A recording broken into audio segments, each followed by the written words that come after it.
Camera speed. Sound production, take one. Action!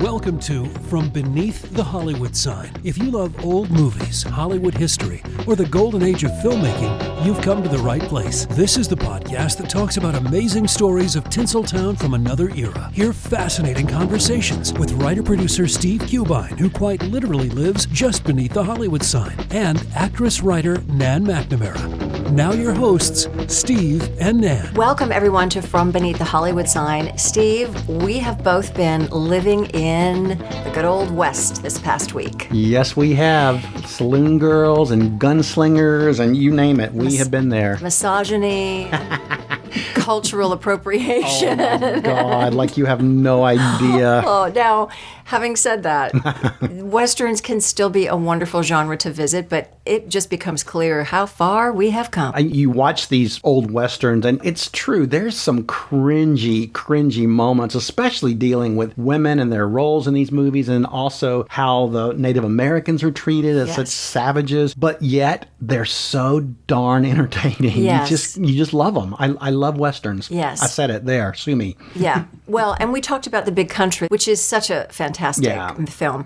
But you and I have each chosen 4 films, 4 Westerns that resonate with us. They may not be the best Westerns out there. They're not. But let's dive in and talk about them. Well, I just want to say, just off the top, my 3 favorite Westerns are The Oxbow Incident, Shane, and High Noon, and we will be talking about none of those today. Yes, right. Because I do feel like we've covered them quite a bit on the show. We have. And I really wanted to bring movies that resonated that maybe were lesser known, which is sort of our niche here on From Beneath the Hollywood Sign. Agreed. So the first movie that I chose was, and I'm going to go chronologically back. The first one was 1962's Ride the High Country. Oh. Which I think we've mentioned it on the show before, but for those who don't know this movie, it is just brilliant. It's an MGM movie directed by Sam Peckinpah. It was written by N.B. Stone Jr. The uncredited writers were Sam Peckinpah himself and William Roberts. The cast included Randolph Scott and Joel McCrea in incredible performances at the end of their careers. I mean, it is worth seeing this movie just to see those 2 icons wrapping up such fruitful, wonderful careers. Right. It also featured a young Mariette Hartley. She's very young in this, and Edgar Buchanan, Ron Starr, James Drury, and Jenny Jackson. If you don't know the movie, it follows these 2 aging former lawmen.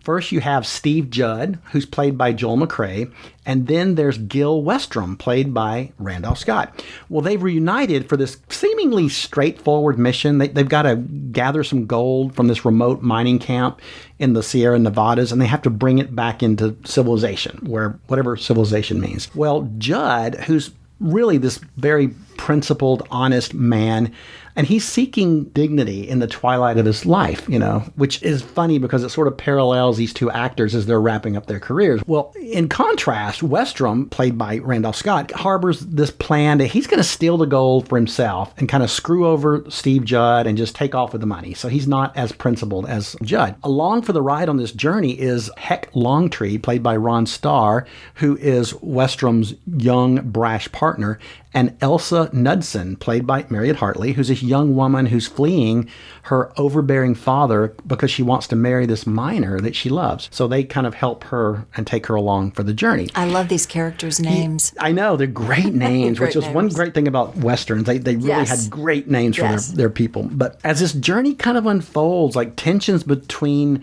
morality and loyalty and personal ambition all come into play here. And you really get to see what Judd and what Westrom stand for. The mission takes this dark turn when Elsa's marriage reveals itself to be a trap, and the trio then has to confront the violent and lawless nature of this mining town. Well, ultimately, it becomes this meditation, I think, in my opinion, on honor and redemption. Great themes that are often found in Western movies. Yes. Never better than in this one. It culminates in this final standoff that reaffirms Steve Judd's unyielding sense of justice. And I don't want to give too much away, but you really have to see the ending of this movie. If you're not crying a little bit at the end, then something's wrong with you.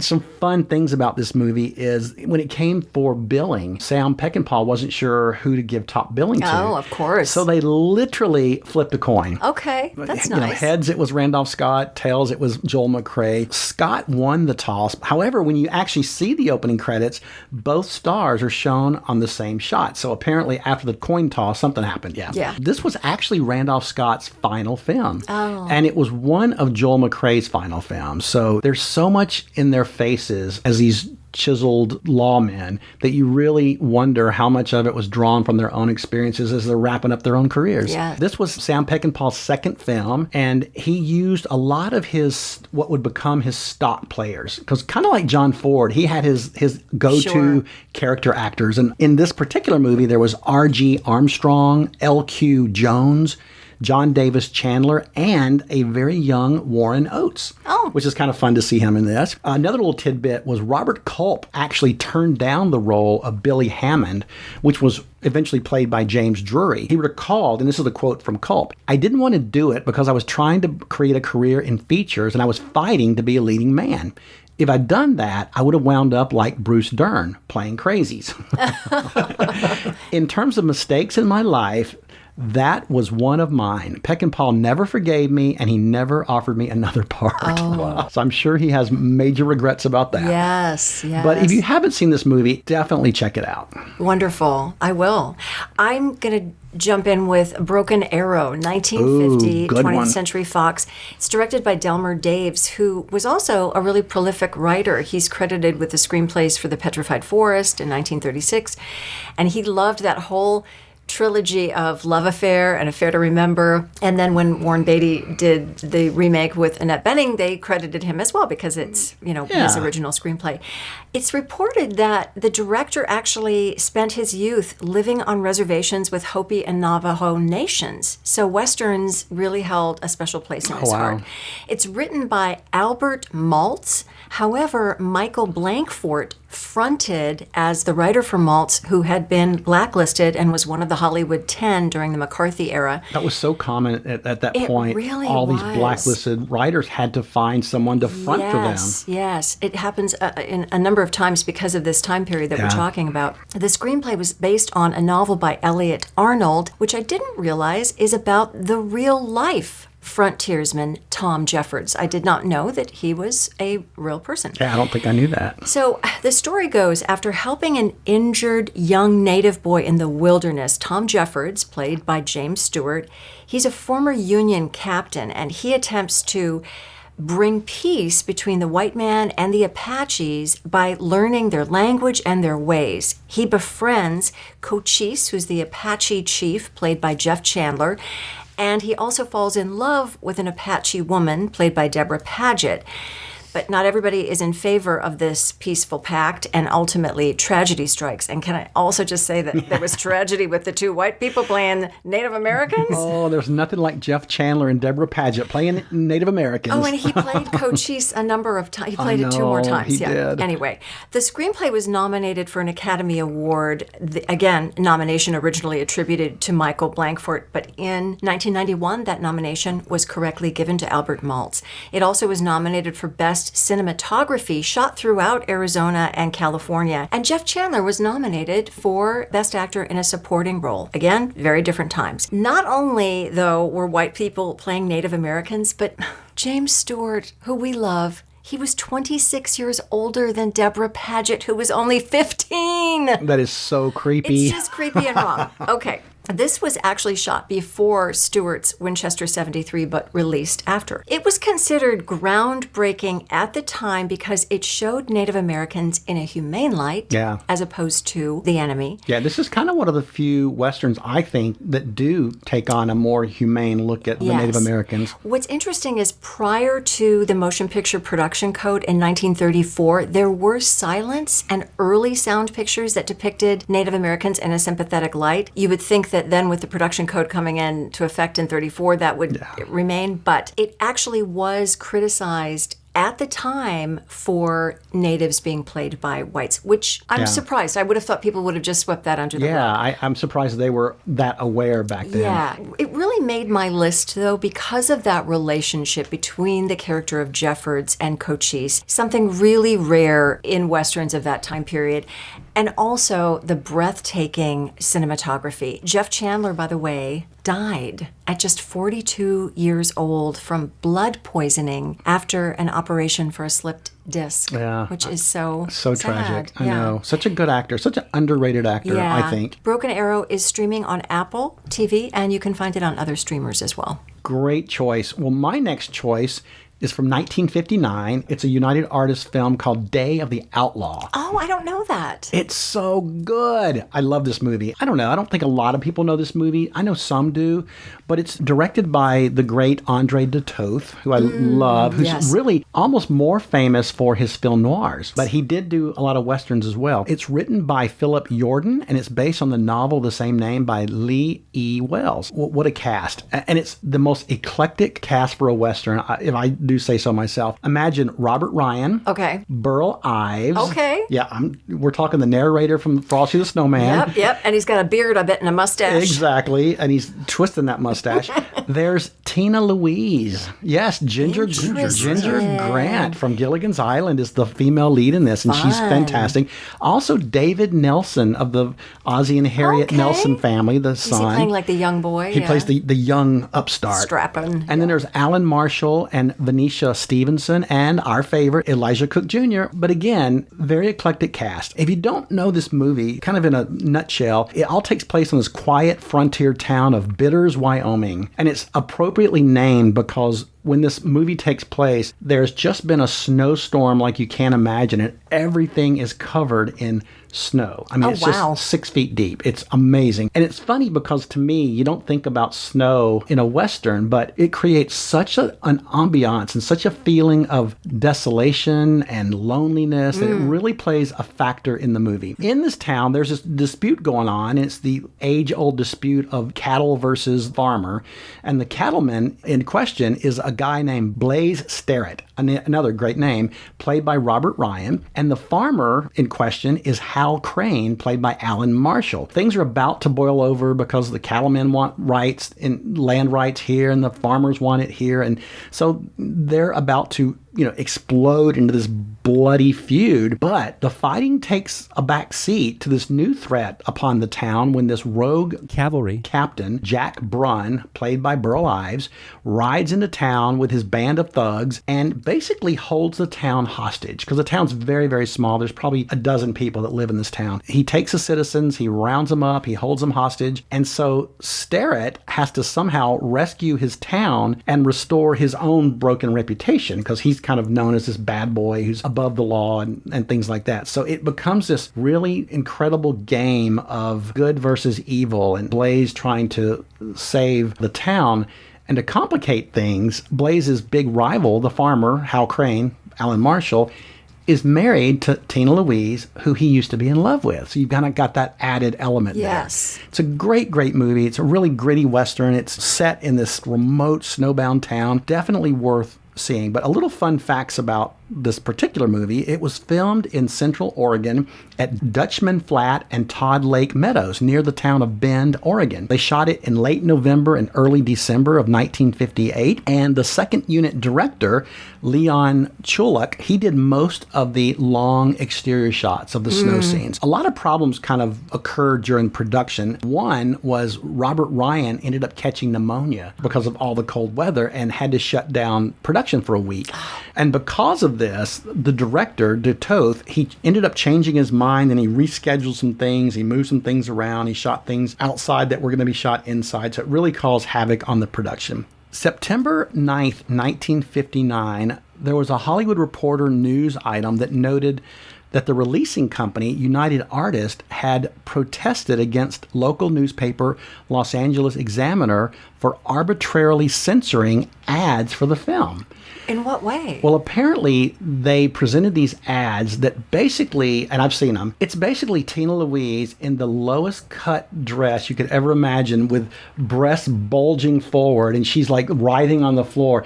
It's a scene that never happens in the movie. She never wears any kind of outfit like that. So it was basically, they wanted to just provide this sexy, provocative ad to sell movie tickets. That's how we started this episode. Exactly. Misogyny. So poor Tina has to, be the cheesecake girl to sell tickets to this movie, and people were protesting against that. So it was very interesting. Have things really changed? I don't know. Yeah. But anyway, great movie, very suspenseful, and very touching, very emotional. So great one to see if you love Westerns. Good choice. I can't wait to check it out. All right, my next one is Johnny Guitar, 1954, Republic Pictures. Love it. Directed by Nicholas Ray. It's written by, didn't you mention Philip Yordan? Yes. Wrote yours. Yeah. He wrote Day of the Outlaw. Yep. Based on the novel by Roy Chandler. This is another case of a blacklisted writer being fronted by somebody else. Philip Yordan was fronting for the blacklisted Ben Maddow. Yordan also did a number of writers fronted for them during the McCarthy blacklist. Nicholas Ray, of course, during this whole time period, he was really in demand. He had helmed A Lonely Place in 1950, which we've talked about on this podcast. And then he's going to follow Johnny Guitar with Rebel Without a Cause. Not too shabby. So the storyline is Vienna, played by Joan Crawford, is a tough and savvy owner of a saloon just outside this town where she hopes to make her mark when the railroad comes through. But locals, Emma Small, played by Mercedes McCambridge, and John McIvers, played by Ward Bond, they want nothing to do with the railroad because they are afraid it's going to destroy their ranching. So adding to the tension is the fact that Emma is jealous of Vienna over her relationship with the dancing kid, played by none other than Scott Brady, who Emma is secretly in love with. When Emma's brother is killed, she blames the dancing kid. The conflict continues to grow. When Vienna's old flame, Johnny Guitar, played by Sterling Hayden, shows up. One of the greatest names ever for a character. Right, Johnny Guitar. But nobody knows that his real name is Johnny Logan, and he's a famous gunslinger. Ooh. So you can imagine what's going to bubble up to the surface here. This film has a great cast also. It features John Carradine, Ernest Borgnine, and Royal Dano, and look for Denver Pyle in an uncredited role as a posse man. Oh, I love that. Yeah. Joan Crawford bought the rights to this novel, and then she sold it to Republic Pictures with the caveat that she would star. She wanted Claire Trevor to play the role of Emma. And it's reported that she was jealous of the younger, very competitive Mercedes McCambridge. There are numerous reports of there being hatred between the two. Mercedes Crawford had once dated McCambridge's husband, so that didn't sit well with her. And Crawford didn't like it that apparently Nicholas Ray gave Mercedes more attention than her. Ooh, and then, powder keg about to explode. And then you add to that the tension between Sterling Hayden and Crawford. Sterling Hayden was quoted as saying, "There isn't enough money in Hollywood to make me work with Joan Crawford again." And I like money.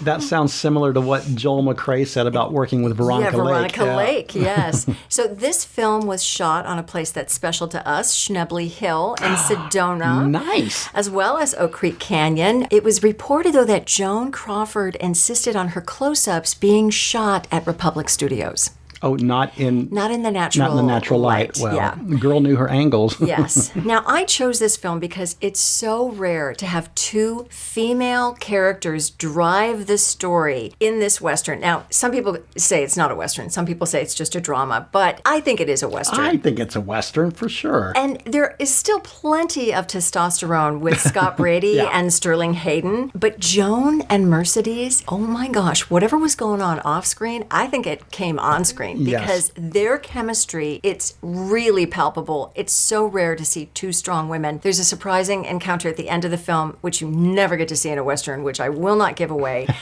And I also like this film because for once, the woman is older than her love interests. Joan Crawford was 49 when she filmed this. Sterling Hayden was 37. And Scott Brady was 29. Well, coo, Mrs. Robinson. Right? I love Finally. it. Get it? Well, what I love about this movie is over time, it's really become it's kind of this cult. great gay cult classic. And it's sort of like considered this great campy cowgirl film. Right. And a lot of people say that the tension that was going on between Mercedes' character and Jones' character was possibly attraction. Yes. And if you think about that and you rewatch the movie, you'll maybe read things into their interactions that you possibly wouldn't have. Right. Yeah. Right. Great movie. Great choice. And you can see it free on Pluto. It's time for this week's Hollywood Pop Quiz. Well, the pop quiz question today, of course, is about Westerns, and it is, according to AFI, what is the best Western film of all time? Oh, and you'll get bonus points if you can name any of the top 5. Okay. We'll be right back with the answer to that and more of our favorite Westerns after this. You know the drill. Steve and Nan will be right back, but first, another stop on the Hollywood tour. Actor Harry Morgan is best known by many people as television's detective Bill Gannon in Dragnet, and as Colonel Sherman Potter on the series MASH. But he was an incredibly versatile actor who worked across stage, radio, television, and film for 6 decades. In fact, Morgan was a staple in dozens of films from the classic Hollywood era. The guy worked all the time. These are just a few of his classic film appearances. One of Steve's favorites, The Oxbow Incident, 1942. What some consider the best Western ever, High Noon, 1952 with Gary Cooper. The Glenn Miller Story, 1954. And Inherit the Wind, 1960. Well, here's a little nod to Harry Morgan's taste in Westerns. In the TV show MASH, there's an episode called Movie Night. Colonel Potter decides to boost morale for the staff by showing his favorite film, My Darling Clementine. Now, people aren't too happy about the choice, but Colonel Potter says watching is not a choice, it's an order. And then this memorable line. This movie's a classic. It's got the 3 things that make a movie great. Horses, cowboys, and horses. And he was right. So saddle up. Here's Steve and Nan from Beneath the Hollywood Sign. Welcome back, everybody. Before we get deeper into our look into our favorite Westerns, we're going to give a shout out to our listener of the week. And this week, we are honoring Laurel Johnson. Laurel, thank you for all the support. And Laurel wrote us not long ago and mentioned that she had the wonderful opportunity to meet actress Evelyn Keyes in the past. Oh, wow. On several occasions. And she talked about how warm and lovely and funny she was. So we love that. We love Evelyn Keyes. And thank you for all your support. Thanks, Laurel. All right. So getting further into our Westerns, my next choice is we're going to continue the James Stewart theme. I chose 1953's The Naked Spur from MGM, directed by the great Anthony Mann. And the writers of this film were a couple of first-timers named Sam Rolfe and Harold Jack Bloom. And for their efforts, they actually received an Academy Award nomination, which is very, very cool. That's wonderful. And it's funny because they're a great example of peaking right out the gate. Oh. Because they went on to both have really nice, decent careers, but they never matched the artistry and the success of The Naked Spur. Right. In The Naked Spur, of course, it stars James Stewart and the great, great, underrated Janet Leigh, Robert Ryan. Got some more Robert. Yes. You can never have enough Robert Ryan in a Western. You can't. And also Ralph Meeker and Millard Mitchell. And if you don't know Millard Mitchell, one of the greatest character actors that nobody knows. I just love him. And the beauty of The Naked Spur is there's only 5 characters. That's it. That's the entire cast. Okay. Which is very interesting. Yeah. I love how they did this. Well, a little bit about the storyline. It's 1868, and Howard Kemp, played by James Stewart, he's been tracking down this killer named Ben Vandergroat. Great name. Played by, who do you think? Robert Ryan. Yes, of because he's course. going to play the bad guy, of course. Well, Vandergroat has this $5,000 bounty on his head, and Jimmy Stewart's character is determined to get it. So as they're traversing along the Colorado Rockies, he recruits this old gold prospector, Jesse Tate, played by Millard Mitchell, and this disgraced Union soldier, Roy Anderson, played by Ralph Meeker. He convinces them to help him track down the killer. Well, Jesse and Roy think that Jimmy Stewart's character, Howard, Ford is actually a sheriff, but he's really not. He kind of leads them to believe that so that they think it's sort of a posse situation to go get this killer. To complicate matters, when they finally find Ben, he's on the run with his girlfriend, Lena, played by Janet Leigh. As the men try to navigate the capture of Ben, greed and duplicity comes into play. All those great Western Yeah, themes. you really get to see where people lie on the moral compass scale. So it's really interesting. Jesse and Roy, they demand an equal part of the take, but Jimmy Stewart's character says, no, I'm the one heading this. I should get more. It becomes kind of complicated, but it culminates in one of the greatest shootouts.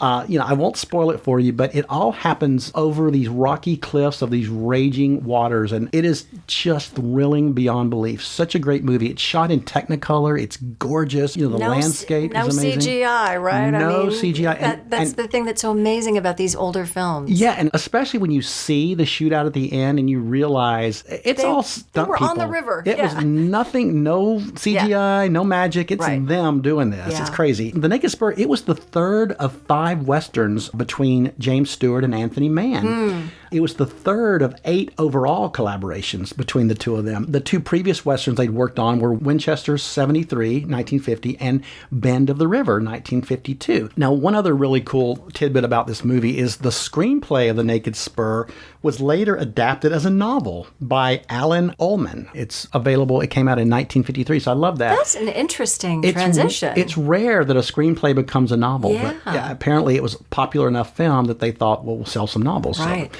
I love that, but definitely great movie, and I think you can see it free on YouTube. Well, I can't wait, and great choice. Thank you. All right, My Darling Clementine, 1946. We can't do a thing about Westerns without talking about John Ford, right? Yes, it's a mandatory. Directed by John Ford, written by Samuel G. Engel and Winston Miller, from a story by Sam Hellman based on a book by Stewart and Lake, who wrote the source material for Winchester 73. Yeah. Now, this is the story of the shootout at OK Corral, one of the many versions that have been filmed. There were many. Now, in this version, Wyatt Earp, played by Henry Fonda, and his brothers, played by Ward Bond and Tim Holt, they're moving their cattle to California. When the cattle are stolen and one of the Earp brothers is killed, Wyatt Earp takes up residence in Tombstone as the sheriff, with his remaining brothers as deputies on a mission to find the killer. They ultimately face off at the OK Corral with the Clanton clan, led by Old Man Clanton, played by the great Walter Brennan, who we always think of as playing likable characters, but in this film, he wins my Worst Dad of the Year award. He's so mean. When he says to his sons, after they've shot their guns off, but they didn't kill the person, and his response is, when you pull a gun, kill a man. It's like, okay, Dad, thanks for the advice. I was just glad my dad taught me to tie a tie. Right. Well, others in the cast include Linda Darnell playing the singing saloon girl, Chihuahua. Oh, I love that name. Victor Mature is the brooding, sickly Doc Holliday, and Kathy Downs plays Clementine Carter, Doc's love interest from his hometown. Kathy Downs started as a model and was eventually under contract to 20th Century Fox. She starred in this film, a couple of other Westerns. She was dropped by Fox in 1947. Nobody really knows why. But she did acquire some cult status for her work in sci-fi films, and then ended up giving up acting at the age of 40. So I just found that fascinating. Jane Darwell is in this. She makes an appearance as the dance hall owner. This was her second John Ford film after Grapes of Wrath. Of course, she would make 5 films with Ford over her career. John Ireland plays Billy Clanton, who would go on to play Johnny Ringo in Gunfight at the OK Corral, 1957, another version of this story with Burt Lancaster and Kirk Douglas. Now, in this version of the story, Doc Holliday and Wyatt Earp meet for the first time. They are not friends, unlike other renditions that we've seen of the story, which is kind of an interesting way to tell it, because I feel like it adds more tension to the story of what's going to happen, especially when Fonda becomes interested in Clementine, who is Doc Holliday's old flame. This picture was filmed in black and white in New Mexico, Arizona, Wyoming, and Utah. However, it was not shot in Tombstone. Ford shot those scenes in Monument Valley, Utah, and he had the entire town of Tombstone rebuilt at a cost of $250,000, which today is about $4.2 million to build this town in Monument Valley. Even though John Ford won 4 Oscars for directing, none of them were for Westerns. I know, isn't that interesting? And that's kind of how we think of him. You always think of him as the perennial Western director. Go-to, yeah. He apparently knew the real Wyatt Earp when he was a young man. Oh, wow. And the OK Corral gunfight was explained to John Ford by Wyatt Earp. So he had firsthand knowledge of how it went down, although Ford ended up changing it. So there's that. Always a storyteller. I got a better angle for you. Now, this version, I think of it as being really romanticized. There's a beautiful scene with character actor Alan Mowbray, who plays the actor, the Shakespearean actor that comes to town. I love Alan Mowbray. Yes, he's wonderful in this. When he doesn't show up at the theater where he's supposed to be playing, Earp and Holiday go find him. He's in a saloon down the street where the Clanton gang is holding him hostage, and he's up on this table doing the speech from Hamlet, to be or not to be. And he's a little drunk and he's a little afraid, and so he can't remember the end of it. Well, Doc Holliday finishes the speech, and the camera comes in close on him, and you see that this to be or not to be, which is a speech essentially about life and death, you see that Doc Holliday is dying. Aww. And then the camera shows Henry Fonda's face, and you see that he's recognizing that that's what's happening. It's a really beautiful moment. There's also some really touching moments with Fonda at his brother's graveside. His version of Earp, it really has this quiet gentleness, even though he's representing the law. Right. He also has some really humorous moments. He goes to the barber for a shave, and Clementine is standing next to him, and she says she smells the scent of the desert flowers. And Fonda responds, "That's me, barber." Like, I just been to the barber. John Wayne, we were talking off mic, that he's probably best known for working with Ford.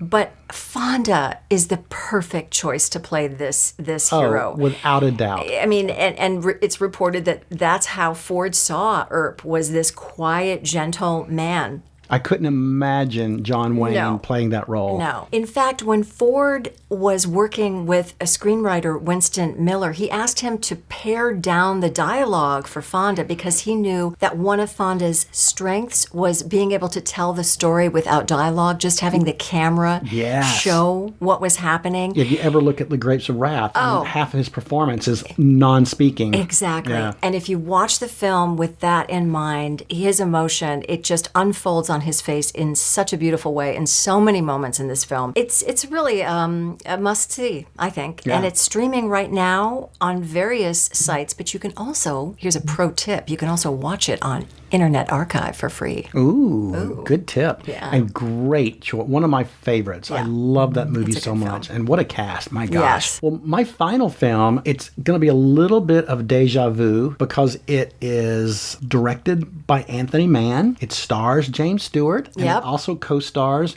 Millard Mitchell. Okay. And if you've been listening to the podcast, we've given you clues along the way. You should have had that be the pop quiz. I know, it should have been. I'm going to talk about Winchester 73, 1950 Universal Pictures. This movie, and a little bit about the storyline, it's about Lynn McAdam, played by James Stewart, and his sidekick, High Spade Frankie Wilson. Again with the names. I love the names, played by the great Millard Mitchell. They're pursuing this notorious outlaw, Henry Dutch Brown, played by Stephen McNally. They're in Dodge City, Kansas, which everything seemed to happen in Dodge City, Kansas back then. Yeah. They have a score to settle, so in an effort to flush out Brown, McAdams enters a sharpshooting contest, and the top prize for winning this contest is this coveted Winchester 73 rifle, which had just come out, and it was the most spectacular rifle ever manufactured up until that point. So everybody wanted one. It was such a status symbol of having one because there were only 1,000 out there at the time. After this contest, Brown, the bad guy, he sneaks into McAdams' room, he attacks him, and he steals the gun.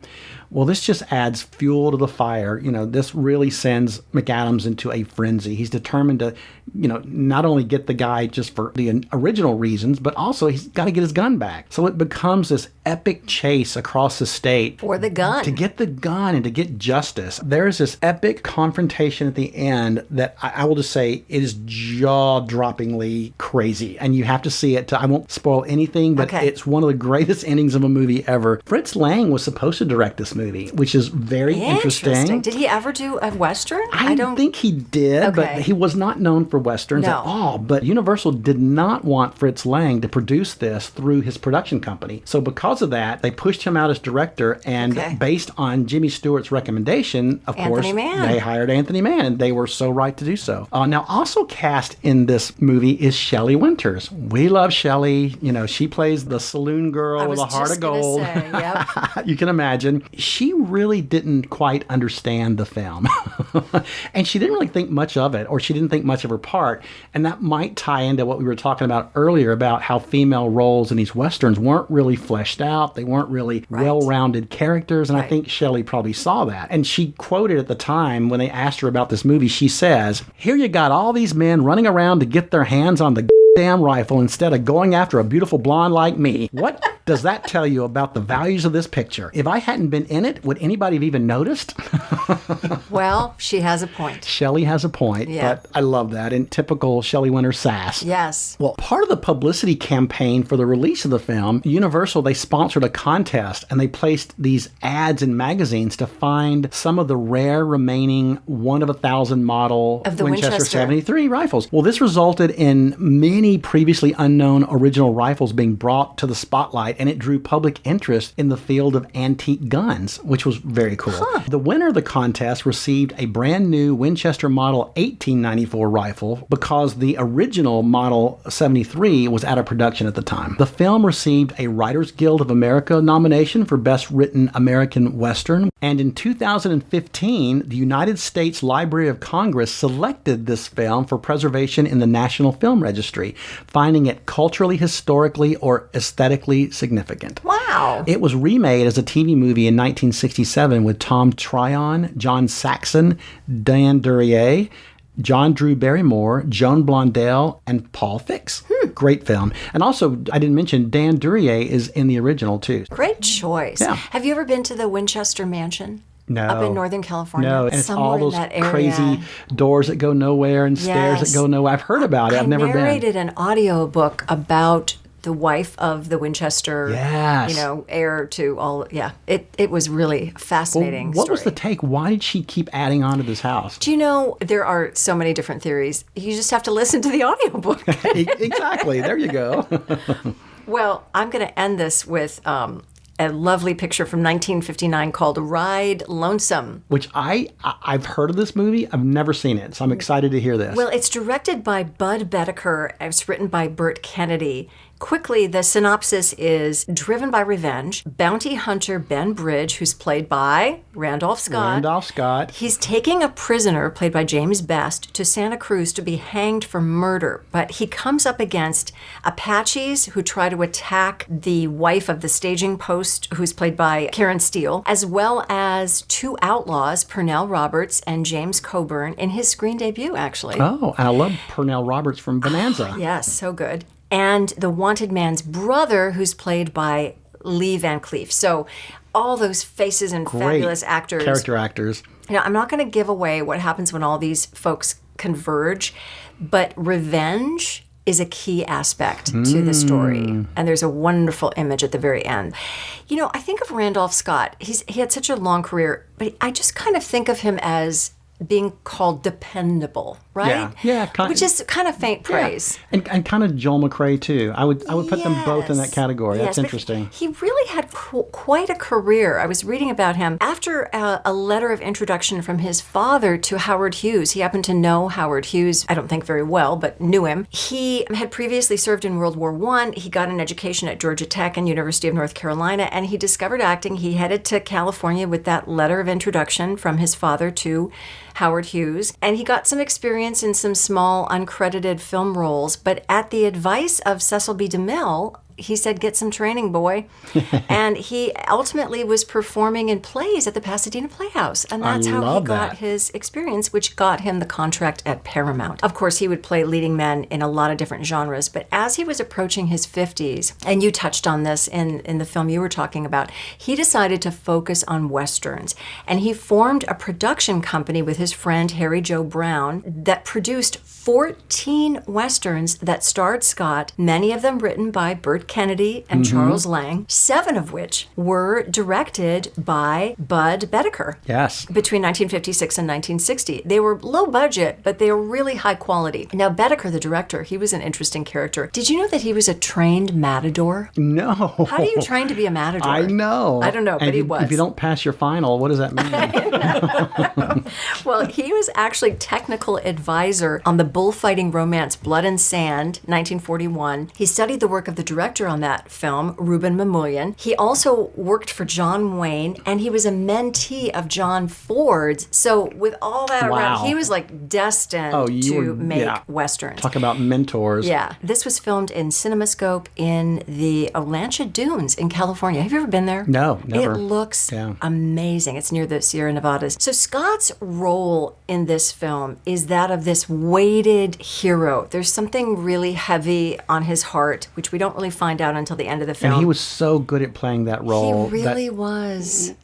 Taciturn, heavy-hearted. Doesn't say a lot, but, there's just so much going on internally. But I have to say, the other highlights of this film are Pernell Roberts and James Coburn. I love that. Their chemistry is so good together. Coburn in particular, you can see why he became a star. He just shines. And he's kind of this dumb, kind of young, looking up to Pernell Roberts' character. But they not only have humorous moments together, they also have some really touching moments. So I thought that was fun. It's just 73 minutes long. There are certainly more perfect Westerns. And maybe, as Leonard Maltin said at the TCM Film Festival, it's not a great film, it's a good film. Yeah. This is one of those. But you've got to see Boetticher and Randolph Scott and their teaming together. Even if you don't see this one, they made so many other films together. Criterion actually has a box set of, really? I think it's 5 of them are collected in a box set. But you can watch Ride Lonesome right now on Tubi. Good old Tubi. We love it. Tubi. I just wanted to add one little tidbit there. I knew Burt Kennedy. You did? I did know him. And oh my gosh. Fascinating, interesting, smart man. He just cranked those out. He was really great friends with Marcia Hunt. Okay. And Marcia used to have these Sunday tennis games at her house, and she would invite me to play, and those who were ambulatory enough to play played. From her era. From her era. Yeah. Those who didn't, it was all about the after tennis discussions around the tennis court. Okay. And Burt was always at these events, and he was just a character, so funny, so smart.